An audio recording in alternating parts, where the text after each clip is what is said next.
Hello and welcome back to my channel. I'm Nora and you're watching Novels with Nora. So as we approach the end of the year, I thought it would be fun to go over the goals I've set myself for the new year. I love setting goals. I think that it's so fun. I love being able to cross things off. I'm a big to-do list person. I love getting to cross them off and just the satisfaction I get from marking something as complete. So I love setting goals.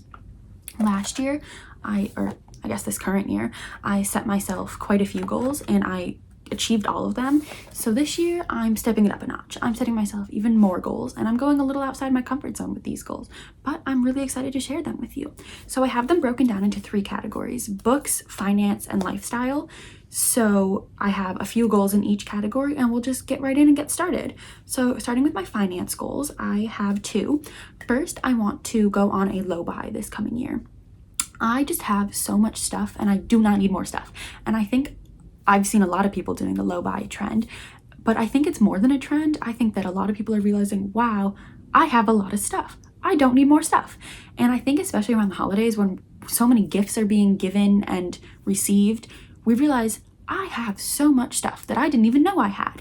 And I think there's something to be said about the overconsumption around the holidays that leads to a lot of people doing low buys. I know that's definitely what it is for me. It's because I know I'm going to get a lot of stuff for Christmas, or at least a decent amount of stuff that I'm going to be like, I don't know where to put this. I have so much other stuff currently. So I want to make sure that I'm not buying things just for the sake of buying them, and that I'm really thinking about the purchases I'm making and being a more thoughtful consumer in the new year. On top of that, I want to save a total of $9,000 in the coming year. That might not sound like a lot, but I currently do not have a job. And the jobs I had before that were student employment positions that paid minimum wage. So technically, that's a good amount of money. And also, I think that'll just be a good little nest egg for me to have moving forwards in my life as I eventually do want to buy a house. So those are my 2 financial goals. I'm sure that new things will pop up throughout the year. I opened a Roth IRA last year, so I really want to make sure that I'm contributing to that, but I don't know how much I'll be able to contribute, so I don't want to make a set goal for myself on that just yet, but I'm sure as the year goes on, I will be setting myself more financial goals. So moving on to my next category of goals, my lifestyle goals. These are kind of just things that I want to do in my life and not necessarily fit into a different category. So first, a YouTube goal. I want to post 24 videos on this channel in the new year. And I think that's completely doable for me. That's 2 videos a month. And I think I will be able to do that. I'm really enjoying filming and editing my videos at the moment, so I don't foresee things changing in the near future, hopefully. But I'm really having a good time with this, and I really think it's something I do want to stick to, so I'm really excited to set that goal for myself. On top of that, I want to step outside of my comfort zone more in this coming year. And I think starting this YouTube channel was a really great way for me to do that. I mean, putting myself out there for who knows how many people to see, I think is definitely stepping outside of my comfort zone.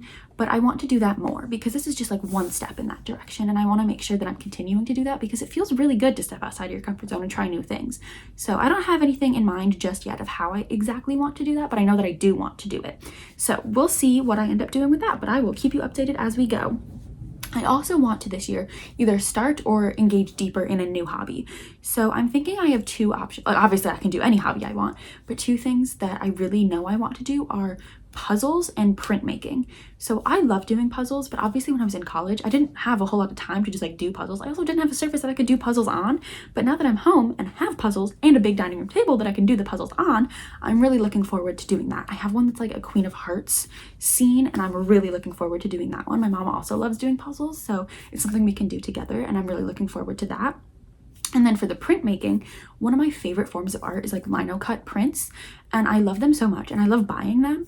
But I've always wanted to do it myself. I did it once in middle school and then once in high school in my art classes, and I absolutely loved it, had so much fun with it, and I think it would be really fun to get into it. The only barrier that's stopping me from that is buying all of the materials and then teaching myself how to do it, or I guess reteaching myself since I'd already done it. But I think that if I just start small with just a few colors of ink and just the basic materials, I don't think it would be too expensive. And it's something that I know I've had interest in for years. So it's not I'd start and be oh, this is not what I thought it was, and then give up on it, because I feel I'm one of those people who starts like 3 different hobbies and I'm like, buys all the materials for it, and then it's like, I actually don't love any of these, and they all just sit somewhere. And I want to make sure that if I'm starting new hobbies this year, it's either with materials I already have or something I know I'm going to enjoy, and so that it doesn't just get tossed to the side eventually. But I think that printmaking and doing puzzles are something that I can definitely see myself doing and are things that I've wanted to do for a while and just never really had the time or resources to do. So in the new year, I'm gonna go ahead and start those hobbies. I also want to get my room put together. Obviously, you're just seeing a small little corner of my room, but when I was in college, my room in my apartment, absolutely stunning. I loved the way I had it decorated, and then I moved here, and all that stuff is here, but it's not hung up anywhere. So I do have a few pieces of art in my room, but they're things like the one you're seeing up here is something that I painted, and I do enjoy it, but I feel like I'm just ready for a change. And also all the art that I had in my apartment, it's like here, it's just not up on the wall, so it's just sitting on the floor taking up space. So I would really love to get my room put together in a way that really feels like me as I am now and not me as I was before I went to college, because I feel like I am such a different person now than I was before I went to college, and my room is really the reflection of that. So I want to make sure that I'm really making this space feel like me. And also I just have a lot of art that I've invested time and money into, and I want to put it on the walls. I want to be able to see it every day. So I definitely want to do that. Also, I want to support more small businesses this year.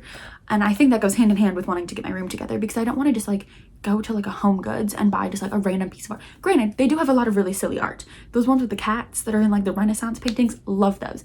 But I want to have art that like has a story behind it. So a lot of the art that I had in my apartment were like prints from small businesses that I absolutely loved. So I really want to make sure that I'm supporting small businesses in the new year, and always, I think we should always be supporting small businesses. And I think there's really easy ways to do that.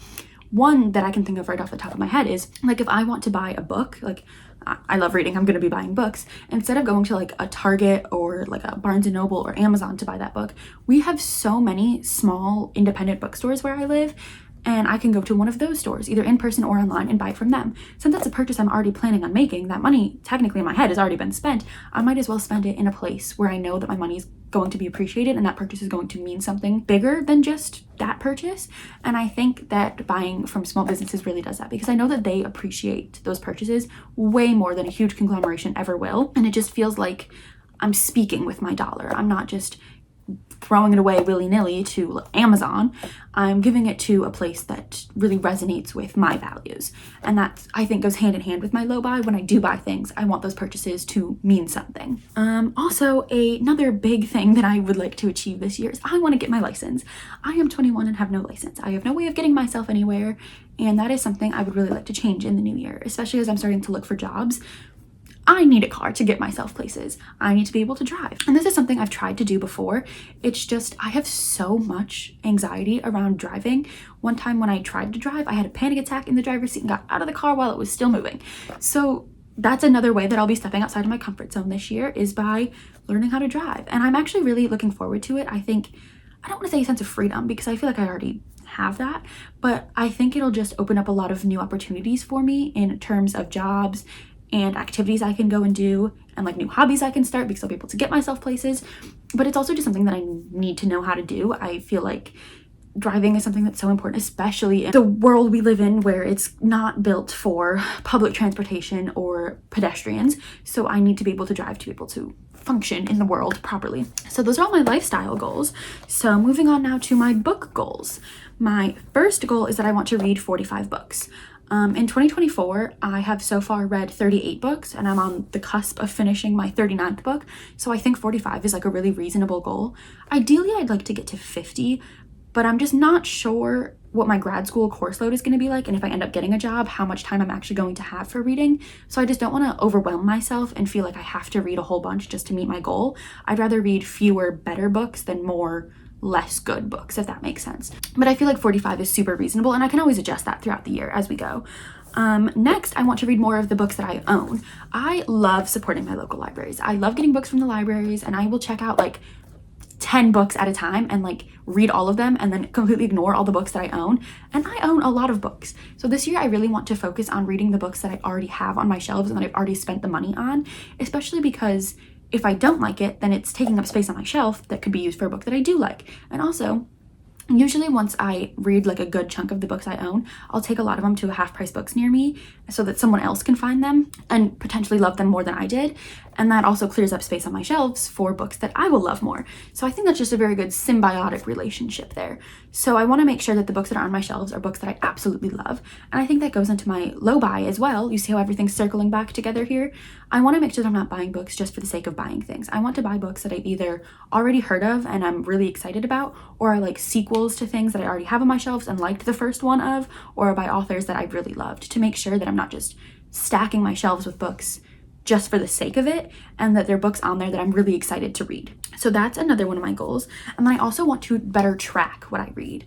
That was one of my goals for 2024, was to track what I read, because I wasn't super great at it in 2023, but in 2024 I got really good at it. I have 3 different apps that I use and a spreadsheet and a reading journal, which may seem like overkill, but I love tracking things. I love statistics. I love seeing it all laid out like that, and I've really enjoyed it. Like, it gets me excited, even more excited to finish a book, because I know I get to like check it off on my apps and my spreadsheet. So I get really excited, on top of just finishing the book for the sake of finishing it, to like check it off. And also it's just really cool at the end of the year to see like how my reading changes over the years and what I'm enjoying when, and how, like I said, how my reading changes.